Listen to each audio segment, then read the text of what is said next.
The sun over the village didn't just shine, it punished. For 3 long years the sky had been a cruel sheet of glass, refusing to offer mercy to the cracked earth below. In this forgotten corner, hope was a luxury. 15-year-old Elias moved through the parched fields with a heaviness belonging to a man 3 times his age. His hands, stained with red dust, worked the soil not out of expectation, but habit. The red dust was everything. Every day was a desperate dance with hunger, his family's survival resting on his young shoulders. His mother, her face etched with the lines of silent prayers, watched him from their crumbling shack, her eyes reflecting the hollowness echoing through the village. It was a place where the gods seemed to have turned their backs. It happened on a Tuesday, at the hour when heat drove most souls into the shade. Elias was alone, pulling at stubborn roots, when the world stopped.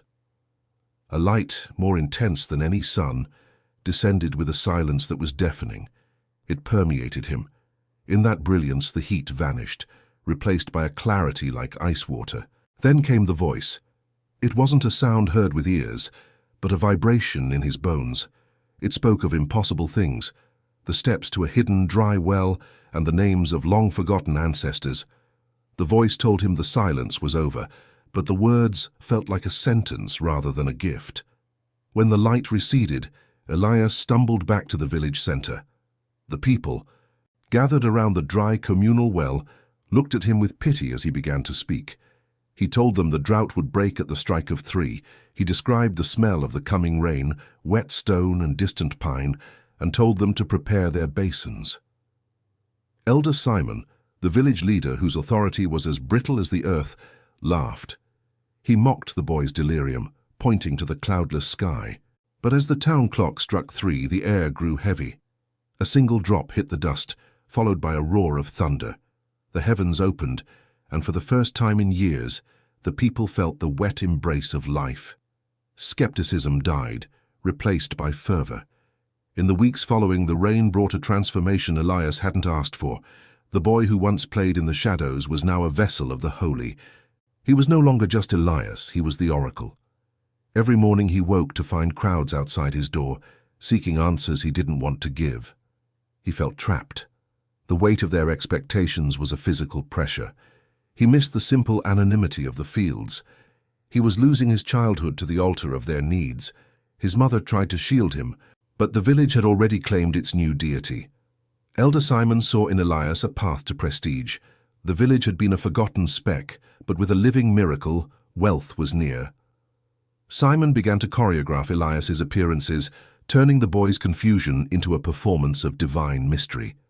Elias went along with it because his family was finally eating.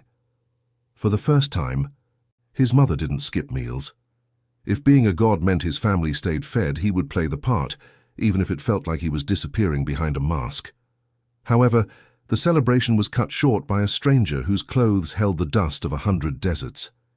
He didn't ask for a blessing. He stood at the edge of the square, watching Elias with eyes that had seen too much. When he approached, his voice was a gravelly rasp. He told Elias he had been waiting, and that the call he heard was not a crown but a cross. Before we continue, subscribe to the channel and tell us in the comments where you are watching from. The stranger leaned in, warning that every miracle has a hidden ledger, and the call of the divine always comes with a price that must be paid in blood. Elias watched him walk away, fear settling in his heart as the rain fell, no longer feeling like a blessing. The dusty roads that once knew only the slow trudge of weary farmers were soon choked with the wheels of ornate carriages and the hurried footsteps of thousands.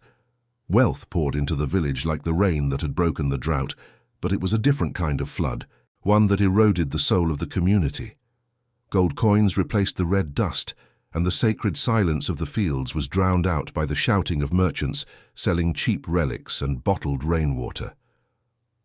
Elder Simon had transformed the humble town square into a gilded stage, surrounding it with high fences and stone-faced guards who kept the common folk at a distance. Elias, once a boy of the earth, was now a prisoner of the heavens. He lived in a house of stone and silk, far removed from the crumbling shack where his mother still sat, her heart breaking as she was denied entry to see her own son. Simon called it protection, but Elias knew it was a cage. The donations required to see the prophet boy grew larger every week, turning faith into a commodity that only the elite could afford. Simon held the keys to the gate, vetting the wealthy and the desperate alike, his pockets growing heavy with the price of hope. Meanwhile, the voice in Elias's head was changing. The warmth of that first blinding light had cooled into a chilling, mournful breeze. The prophecies he whispered to Simon in private were no longer about prosperity. Instead, the voice spoke of rotting foundations and the long shadow of a coming storm that no rain could wash away. Elias felt a growing darkness in his chest, a sense that the grace he once carried was being hollowed out by the greed surrounding him. He tried to tell Simon that the voice was turning, but the elder only laughed, patting his gold-filled vest and telling the boy to stick to the script that kept the pilgrims coming. In the dead of night, Elias's suspicions were confirmed by the cold reality of betrayal. Creeping through the back halls of the temple, he found the elder supervising craftsmen who were rigging a series of hidden pipes behind the grand altar. They were preparing a tearing statue for the morning service, a mechanical trick designed to simulate a divine sign through simple physics. The realization hit Elias like a physical blow. The genuine gift he possessed, the burden he had accepted at 15, was being used as a smokescreen for a grand, lucrative deception. He watched from the shadows as Simon counted piles of gold, his eyes devoid of the reverence he preached so loudly to the masses. Elias realized then that he wasn't a prophet to these people. He was a product. His mother's face haunted his dreams, her selfless love a stark contrast to the transactional worship that now defined his life. He felt the connection to the divine slipping away, replaced by a hollow ache. The rising tension reached a breaking point when a man burst through the guards, clutching a small, limp body in his arms. He was a desperate father, his eyes wide with a terrifying blend of hope and madness. He threw himself at Elias's feet in the center of the crowded square, his cries piercing the artificial solemnity. He begged for the prophet to touch his dying daughter, believing the lies Simon had spread about Elias's healing hands. The crowd went silent, thousands of eyes fixed on the 15-year-old boy. Simon stepped forward, seizing the opportunity for a public miracle, whispering to Elias to perform. But Elias felt nothing but coldness. The voice was silent. He reached out his hand, but it resisted, trembling with the weight of his own doubt. He looked into the father's eyes and saw a man who had lost everything, looking for a God in a boy who was just as lost. He realized he could not lie, yet the truth felt like a death sentence. Just as Elias opened his mouth to confess his emptiness, a familiar shadow fell across the square. The stranger from the fields appeared as if from the very air, his presence parting the crowd like a sharp blade. He didn't look at the child or the elder. His gaze was locked on Elias with an intensity that demanded the truth. The boy's heart hammered against his ribs as the stranger leaned in close, his voice a low, vibrating thrum that drowned out the gasps of the onlookers. He told Elias that the boy had misunderstood the purpose of the call he heard in the fields. It was never meant to be about the rain or the gold. The stranger revealed a secret that chilled Elias to his very bone. The boy wasn't chosen to be the savior of this village. He had been called to be the primary witness to its final judgment, and the price of that witness was only beginning to be paid. The sky did not break with the gentle mercy of the first rain. Instead, it bruised into a deep, sickly purple that seemed to press down on the forgotten village like an invisible, suffocating hand.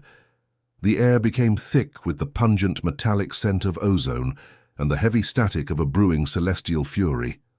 As the stranger's ominous words echoed through the square, the desperate father's hope finally curdled into a sharp, jagged rage. He looked at Elias's trembling, empty hands, and then at the limp, pale form of his dying daughter, and a guttural, animalistic scream tore from his throat. It was the spark that ignited the tinderbox of the village's collective frustration. The thousands of pilgrims, who had traveled for miles and surrendered their life savings for a miracle, felt the cold, biting weight of the silence. They looked at the gilded fences and the well-fed elder Simon, and their exploitation boiled over into a violent, unstoppable fervor. Elder Simon, sensing the lethal shift in the wind, stepped back into the shadows of the temple porch, his face turning a ghostly pale while his eyes darted frantically for an escape. He pointed a shaking finger at Elias, shouting to the crowd that the boy's secret sins had driven the spirit away, that it was the prophet boy who had failed them and brought this darkness. The mob surged forward like a breaking dam, their desperate prayers turning into venomous curses.